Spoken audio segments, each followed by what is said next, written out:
अस्सलाम वालेकुम नाज़रीन। परवाज़ न्यूज़ में ख़बरुनि जो सिलसिलो जारी आहे। परवाज़ न्यूज़ सां गॾु मां आहियां ज़ोया मल्ला। रिपोर्ट शेयर कंदा हलूं ड्रिब मेयर शाह मां।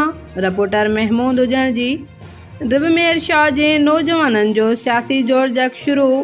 फंक्शनल लीग जे सिंध जे नायब सदर सैयद इस्माइल शाह राशिदी, सियासी समाजी फंक्शनल लीग अॻवान मखदूम मंसूर हाशमी सां ड्रिब मेयर शाह जे सियासी नौजवाननि अॻवाननि हाजी हुजण, इमाम ॾिनो हुजण, अमानुल्लाह हुजण जी मुलाक़ात। ड्रिब मेयर शाह जे सियासी सूरतहाल ते ॻाल्हियूं।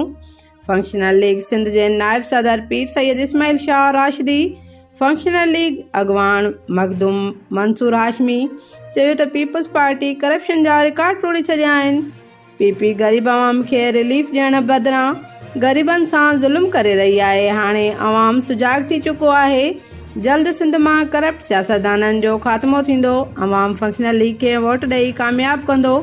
ड्रिब मेयर शाह सियासी गढ़ फंक्शनल लीग जो, जिते नौजवाननि खे घुर्जे त अॻिते अचनि पीपीअ जो करप्ट हुक्मराननि मां जान छॾाइनि। उन मौक़े ते एडवोकेट गुलाम अब्बास रतड़, इरशाद मीरानी मौजूद